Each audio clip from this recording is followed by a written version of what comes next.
Bà ấy là một người ăn chay. Trong mắt bà ấy, mọi chất phụ gia đều là độc tố cực kỳ nguy hiểm, mắc bệnh nặng, nhưng từ chối điều trị tại bệnh viện và qua đời. Thậm chí còn nói rằng tôi đã đầu độc bà ấy cả đời. Điều này khiến tôi bị công kích trên mạng, bị mọi người xa lánh.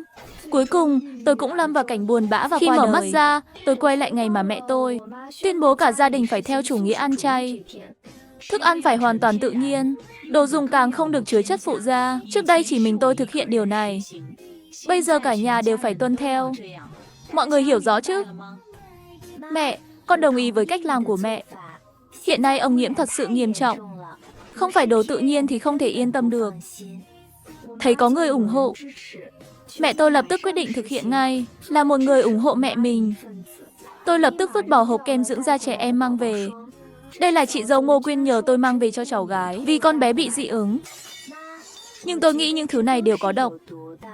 Sao có thể để trẻ nhỏ sử dụng? Lỗi là do tôi chưa suy nghĩ kỹ. Mẹ tôi chỉ vào danh sách thành phần và nói: con thấy không? Trong này có chất bảo quản. Vừa rồi có phải con đã thoa cái này không? Mau vào bếp lấy tỏi đi. Tỏi có tác dụng kháng viêm, sát khuẩn.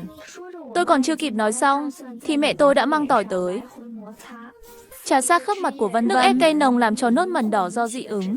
Trên mặt Vân Vân càng sưng to hơn, chúng rất đáng sợ. Theo cách trị liệu của mẹ tôi, dù sau này Vân Vân có khỏi, trên mặt cũng sẽ để lại sẹo. Nhìn mẹ tôi hào hứng trà sát, tôi cố ý cầm rác lên định vứt đi. Lâm Quyên nhìn với vẻ đau lòng rồi lên tiếng: thôi đừng vứt nữa. Vứt đi chẳng phải là lãng phí sao? Toàn đồ mới mà. Còn dùng được không? Chị dâu, chị quá đáng lắm rồi. Chị không nghe mẹ vừa nói gì sao? Những thứ này đều có độc. Tại sao Vân Vân không được dùng, mà chị lại để Tĩnh Tĩnh dùng? Tôi ôm lấy Lý Tĩnh vào lòng, nghiêm khắc trách mắng Ngô Quyên. Tôi biết Ngô Quyên không có ý đó, nhưng lời nói ra là do tôi quyết định. Tôi không có. Nhưng Lý Tĩnh đã vùi đầu vào lòng tôi, khẽ nức nở. Cậu bé và Lý Văn là cặp song sinh, nhưng chị dâu lại luôn yêu thương Lý Văn hơn. Việc bị đối xử không công bằng kéo dài, khiến Lý Tĩnh trở nên nhạy cảm hơn. Đến giờ ăn tối, mâm cơm toàn những món nhạt nhẽo. Mẹ tôi nấu ăn mà còn không dám dùng dầu mỡ động vật. Nhưng Lý Văn lại không chịu. Cậu bé dùng đũa gõ vào bát phát ra tiếng lanh lảnh, phàn nàn trước mâm cơm đầy nước và rau. Con muốn ăn cánh gà. Con muốn ăn đùi gà. Vân vân, gà trong thành phố toàn là gà được nuôi bằng hormone. Có cả 4 cái cánh. Để bà nội đi bắt 2 con gà ta ở quê cho con. Thỉnh thoảng ăn một lần thì không sao. Mẹ đã mua rồi. Chẳng lẽ lại vứt đi? Chữa đi. Mẹ ơi, chúng con không sao đâu. Nhưng bọn trẻ vẫn còn nhỏ như vậy. Câu nói còn chưa dứt lời, mẹ tôi đã hiểu ra. Vân Vân, Tĩnh Tĩnh, hay là xin nghỉ vài ngày, để bà đưa 2 đứa về quê ở vài hôm. Nếu không được thì chuyển hẳn 2 đứa về quê luôn. Con xem không khí ở thành phố này, chỉ cần hít một hơi cũng đầy độc hại. Tôi tiện tay mở dự báo thời tiết, chuyển sang mục chất lượng không khí. Trên đó hiện rõ một dấu 10. Thấy chị dâu định nói lại nhìn tôi liền nắm chặt tay chị, hào hứng nói: chị dâu, không phải em nói chứ, mẹ có thể hại chị và các cháu được sao? Ở quê, đồ ăn thức uống đều là tự nhiên, không thêm hóa chất. Không khí lại trong lành. Bây giờ người thành phố còn chen chúc, để được về quê nghỉ dưỡng mà. Nhà mình có sẵn điều kiện, không thể để lãng phí. Nhưng công việc của em thì sao? Anh trai em ở trên trời đang nhìn chị đấy. Chị không chăm sóc tốt cho các cháu thì cần gì phải làm việc. Mẹ tôi ban đầu còn suy nghi, nhưng nghe tôi nói vậy, liền quyết định đưa các cháu về quê. Công việc ổn định, nguồn giáo dục chất lượng cao đều bị tôi chặt đứt tận gốc. Khi về đến quê, 2 ngày đầu mẹ tôi còn khen chỗ này tốt, chỗ kia tuyệt. Nhưng chưa được mấy hôm, bà đã bắt đầu phàn nàn. Rau trồng kiểu gì thế này? Phun thuốc trừ sâu thế này thì làm sao ăn được? Không phun thuốc thì sâu phá hết. Thấy người ta hoàn toàn không để ý đến bà, mẹ tôi tức giận không chịu nổi. Nhân lúc buổi tối không ai nhìn thấy, bà nhổ hết rau non trong ruộng của người ta. Bà nói rằng làm vậy là để cống hiến cho xã hội. Kết quả là nông dân mang người đến tận nhà, suýt chút nữa xảy ra xô xát. Thế là xong. Mẹ tôi đã làm mất lòng tất cả mọi người trong làng. Sau khi biết chuyện này, tôi liền nhắn tin cho mẹ. Mẹ ơi, con thấy tự trồng rau vẫn an tâm hơn. Mẹ nghĩ sao? Với gợi ý của tôi, đợi đến kỳ nghỉ tôi về thăm nhà. Suýt chút nữa tôi không nhận ra Ngô Quyên. Mẹ tôi thật sự đã thuê 2 mẫu ruộng để tự cung tự cấp. Ngô Quyên cũng bị ép theo mẹ tôi ra đồng.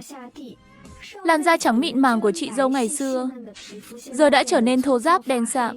Tóc chị ấy cũng khô xơ, không còn bóng mượt. Thấy tôi về, Ngô Quyên như thấy được cứu tinh. Tiểu Hà, em đi nói với mẹ đi. Chúng ta về lại thành phố thôi. Ở quê thật sự không quen nổi. Sao chị lại không biết điều như thế? Chị đang hưởng phúc ở quê, còn em thì khổ sở ở thành phố. Tôi gạt tay chị ấy ra, trực tiếp đi về nhà. Vừa thấy mẹ, tôi đã lên tiếng trước. Mẹ ơi, con quyết định về quê an nhàn rồi. Ở thành phố cái gì cũng độc hại. Dù sao tiền trợ cấp của anh con cũng đủ để chúng ta sống. Thế thì không được, đó là tiền anh con để lại cho chúng ta. Sao có thể để con dùng? Con gái, ý con là gì vậy? Chị dâu thấy ở thành phố tốt, nhưng em lại thấy ở quê tốt hơn. Em quyết định sống an nhàn rồi. Cả nhà mình cứ ăn ngon uống khỏe là được. Tình hình nhà mình thế nào, chắc chị cũng biết. Con có 2 đứa nhỏ nữa, chỉ có từng đó tiền. Đúng vậy đấy, 2 đứa cháu gái còn phải dựa vào con để đi học đại học. Chị dâu muốn cùng em về thành phố, cho rằng em đang hưởng phúc. Em hưởng phúc gì chứ?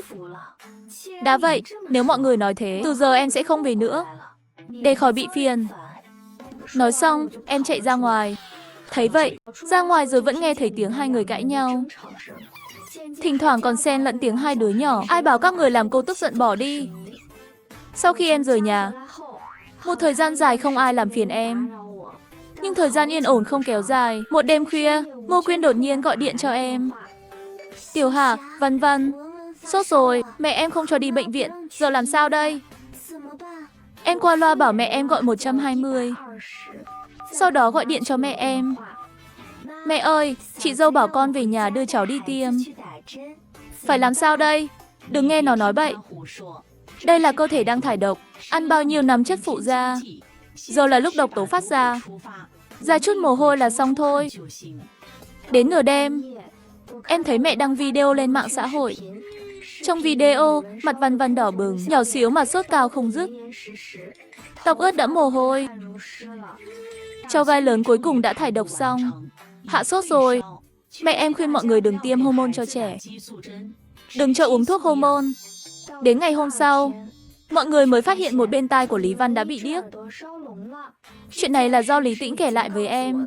Sau khi em tan làm về, thấy Lý Tĩnh nhỏ bé đứng trước cửa nhà em. Cô ơi, tại sao tai chị con lại bị điếc?